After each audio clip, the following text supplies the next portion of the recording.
What's up guys, my name's Dychronic here on this Destiny 2 video, and today we're going to be talking about the D.A.R.C.I location for May 31st, 2019. I gotta say, saying May 31st is actually very exciting because in 4 to 5 days, we are going to be having the next DLC. So I'm super excited for the next DLC on June 4th, which is going to be the Season of the Opulence. I believe it's called the Penumbra DLC. But nobody really knows it by that name. And if you're looking for the Xur this week, he's going to be found in his regular location in the tower. So if you don't know what the tower is, you just complete the main campaign. If you haven't already, you will spawn in the tower. This is what the map looks like. Go to the courtyard, make your way through the hangar, and then he'll be in the top left section of the hangar, which you can actually see over here. Somebody asked me a question on the specifics of the location of the tower, because it is a bit confusing, but that is where it is. Now there's something very special in this week's Xur, because he's not actually selling a weapon. I've checked a lot of posts on Twitter. I haven't seen anything from Bungie talking about why or the fact that they're acknowledging this. My guess is that it was probably a glitch that it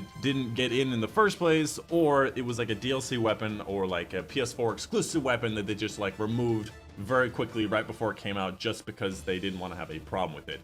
But either way, let me know in the comments down below if they have added a weapon by the time that you're watching the Xur or you go to the Xur. Let us know what it is. But my guess is it's going to be like this for the rest of the Xur for this week. Just wanted to mention I'm no longer going to be mentioning the invitations of the 9. Obviously, there's a reminder on screen every single week. I can say, hey, pick up your invitations, but we have been through every single invitation. I've literally been on my hunter for the last 10 weeks trying to get these invitations. And it's the first time in a long time I have been on my Titan. But the invitation is there for you. Once you complete this invitation, the following Friday, you'll be able to get the next invitation, the 9, until you do all 9 of them. And again, I just wanted to mention I am on my Titan, so we're going to be actually seeing some male models in these different armor pieces. I was usually on my hunter, so it was female models. So you're going to see a lot more of a thicker boy in these outfits, but it's obviously not a Titan, so the Titan doesn't actually get bigger, it's the armor that makes them look big. Anyways, let's go ahead and get started here with the Wings of Sacred Dawn. It's an exotic that you could get through the main campaign. It literally was a choice along the way. When Dawnblade is equipped, aiming the weapon while in midair suspends you there for a short time, and a weapon hits extend the effect's duration.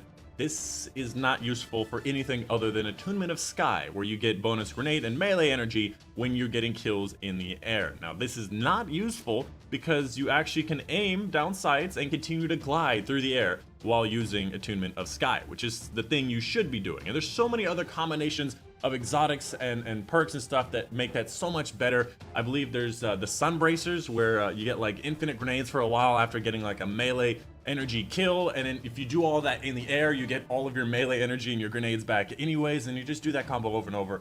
It doesn't have any uses that you might want to use it for, and suspending yourself in midair makes you an easy target, so not very good. As far as the role goes, unflinching kinetic, special ammo finder, really good to have in those slots, and apparently it has an ornament, which I've totally forgotten, but looks about the same. I don't think that there was any difference actually in this. Yeah, no, there's, oh, the book switches sides. Yeah. Coming up next for the Titan exotic known as the Aeon Safe, basically gives you a couple of different gives you a bunch of different ability bonuses to the different classes. You get grenade energy for warlocks, barricade energy to titans, and dodge energy to hunters. For all of the allies near you, they get those bonuses. So if everybody is using Aeon Safe, they get bonuses, and everybody's getting bonuses. And they also get bigger bonuses if you also have an Aeon arm piece. Now there's Aeon Safe, there's Aeon Swift, and then there's Aeon something else, one for each class. The idea is more people who are using it, more benefits, but nobody really wants like barricade energy for Titan. We get those pretty fast anyways, and not really that important to have dodge energy for hunters. Grenade energy is cool, but nobody uses this because nobody uses it, and it's not really that good. I think they're going to be updating it with the future patch, but I can't remember if I'm reading that correctly.